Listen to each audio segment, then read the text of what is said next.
नमस्कार दोस्तों, स्वागत है आप सभी का एक बार फिर से हमारे YouTube चैनल सीपी शिक्षा में। और आज की क्लास जो है वो क्लास 12th के स्टूडेंट के लिए है।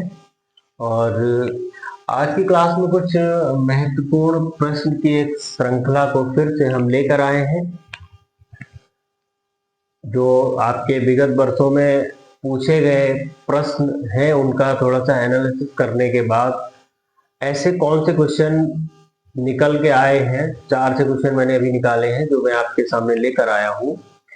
ये वो क्वेश्चन है जहां से आपको आपके एग्जाम में अतलग उत्तरी में, दीर्घ उत्तरी में या विस्तृत उत्तरी जो प्रश्न आते हैं उनसे बिल्कुल इन्हीं में से मिलेंगे आपको। तो आइए देखते हैं पहला प्रश्न क्या है। पहला प्रश्न आपका है कि जैव विविधता की परिभाषा लिखिए। इसके संरक्षण की 2 विधियां लिखिए। जैव विविधता की परिभाषा लिखिए और इसके संरक्षण की 2 विधियां लिखिए।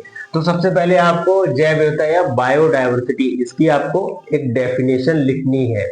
आपको कराई गई होगी और ये चैप्टर आपको पढ़ाया गया हो तो बायोडायवर्सिटी डेफिनेशन आपको बताई गई होगी। तो ये आपको परिभाषा लिखनी है, बहुत अच्छे से हेडिंग डाल के लिखना है आपको। उसके बाद लिखा है कि इसके संरक्षण की 2 विधियां भी आपने पढ़ी होंगी। स्वस्थाने और वह स्थाने, इन सीटो कंजर्वेशन, एक्स सीटो कंजर्वेशन। मतलब तो ये 2 जो आपने विधियां पढ़ी होंगी इनके बारे में आपको लिखना है। और कभी कभी क्वेश्चन ऐसे पूछ लेता है कि जो है जैव विविधता के संरक्षण की जो 2 विधियां हैं इन पर टिप्पणी लिखी। तो यहां से टिप्पणी भी पूछ सकता है। जैव विविधता का महत्व क्या है, बायोडायवर्सिटी का, वो भी पूछ सकता है। तो कई सारे क्वेश्चन आपके यहाँ से बन सकते हैं। दूसरा क्वेश्चन है आपका मानव स्वास्थ्य तथा रोग पर टिप्पणी लिखिए। मानव स्वास्थ्य, जीवन के स्वास्थ्य, हेल्थ पे के बारे में, तो इसमें बहुत सारे डिजीज वगैरह है उनके बारे में लिखना है और रोग, उन पर टिप्पणी लिखिए, उन्हीं पर डिटेल में बताना है। तो दूसरा क्वेश्चन ये है। तो यहाँ से भी आपको कई सारे, अगर ये क्वेश्चन आपने तैयार कर लिया तो इसमें आपको 2-3 क्वेश्चन बन सकते हैं। जरूरी नहीं है कि इस तरीके से पूछेगा, घुमा के भी पूछेगा तो आप उसको कर सकते हो। तीसरा क्वेश्चन है स्त्री जनन तंत्र का आरेखीय नामांकित चित्र बनाइए। केवल आपको डायग्राम बनाना है। और ये क्वेश्चन कई बार पूछा गया है, कई बार पूछा गया है। आपको जो है फीमेल रिप्रोडक्टिव सिस्टम, उसका आपको एक अच्छा सा डायग्राम बनाना है और उसकी अच्छे से लेबलिंग करनी है। अच्छा, एग्जाम में जब भी आप डायग्राम बनाएं तो उसके लिए क्या करें, 2-3-4 कलर पेंसिल ले जाएं। तो जो लेबलिंग करें वो कलर पेंसिल से ही करें, तो डायग्राम आपका जो है और खिल के आएगा। ठीक है, तो ये क्वेश्चन आपको तैयार करना है। अगला क्वेश्चन है लिंग सहलग्न वंशागति को परिभाषित कीजिए। लिंग सहलग्न वंशागत को परिभाषित कीजिए। हीमोफीलिया और वर्णांतता के माध्यम से इसे समझाइए। इसको थोड़ा सा समझ लेते हैं। वर्णांतता और हीमोफीलिया, कई बार इस पे टिप्पणी या इसके बारे में बताइए, इस तरीके से क्वेश्चन। लिंग सहलग्न वंशागत, लिंग सहलग्न वंशागत को अभी ब्रीफ में थोड़ा सा इस तरीके से हम समझते हैं कि जो हमारे लिंग गुणसूत्र होते हैं सहलग्न, उनके साथ कोई भी रोग जो है एक पीढ़ी से दूसरी पीढ़ी में, दूसरी पीढ़ी से, तो कहते ना ये हमारे यहाँ जन्मजात रोग है, माता पिता से मिला या उनके पूर्वजों से, तो उसी को आपको अच्छे से समझना है। तो देखिए ये जो क्वेश्चन है इसको मैं प्रॉपर आपको कराऊंगा। ये क्वेश्चन मैं सॉल्व कराऊंगा आपको, इसको मुझे सॉल्व कराना है आपको, इसको मैं बताऊंगा। इसमें हम आपको ये जो 2 विधियां हैं इस वाले क्वेश्चन में, इन 2 विधियों के बारे में भी मैं आपको समझाऊंगा और वर्णांतता, हीमोफीलिया, इनके बारे में भी बताएंगे हम आपको। ये पूरा क्वेश्चन अगला क्वेश्चन है परागण क्या होता है, पौधों में परागण के प्रकार पर टिप्पणी लिखिए। पॉलिनेशन की बात की गई है प्लांट्स में, और साथ ही साथ बात की गई है कि प्रकार, स्वपरागण और परपरागण, इनके बारे में बात की गई है। तो ये भी बहुत अच्छा चैप्टर है, इसको भी हम समझाएंगे।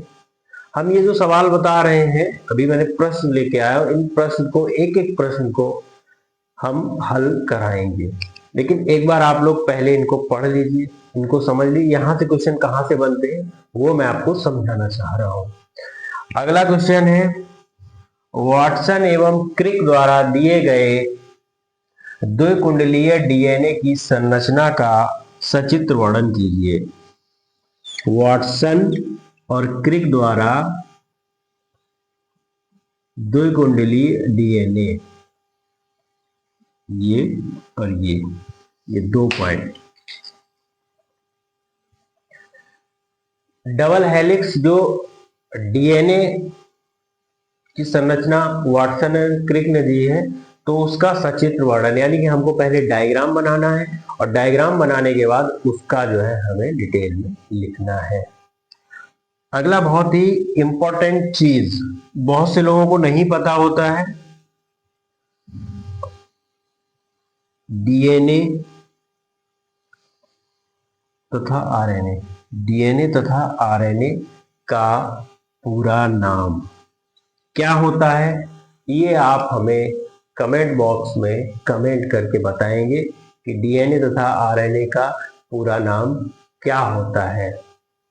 तो दोस्तों, मुझे लगता है कि ये जो प्रश्न है इनको आप अपने घर पे रिवीजन करते समय इनको एक बार सॉल्व करके देखें और इनमें देखें आपको कहाँ दिक्कत आ रही। उसके बाद हम जो है मेंडल के बारे में आपको पढ़ाएंगे, मेंडल के वंशागत के जो नियम है उनको बताएंगे, और जो क्रॉस है, मेंडल ने जो क्रॉस कराए थे, di hybrid cross, tri hybrid cross, mono hybrid cross, जो हाइब्रिडाइजेशन, इनको भी हम आपको बताएंगे किस तरीके से उन्होंने मटर के पौधे का चयन किया, तो मटर पौधे का चयन क्यों किया, क्या रीजन थे, वो सारे रीजन, मतलब वो चैप्टर में आपको अच्छे से कराने वाला हूँ जेनेटिक्स में। दूसरा, आपको मैं पहले भी बता चुका हूँ कि 2-3-4 क्वेश्चन है बायोटेक्नोलॉजी से, जहां से कई बार क्वेश्चन आते हैं, उनको भी मैं आपको सॉल्व कराऊंगा। उसके बाद मानव जीनोम, इस पर भी मैं, डीएनए फिंगरप्रिंटिंग, ये सब ऐसे क्वेश्चन जो हमेशा रिपीट होते रहते हैं। सहोपकारिता किसे कहते हैं, इस पर टिप्पणी लिखिए। इसके बाद जो है आपके इससे क्या कहते हैं, ये आपका जो जनन वाला चैप्टर है उसमें जो है पुष्प की संरचना का नामांकित चित्र बनाइए, ये क्वेश्चन कई बार पूछा जाता है।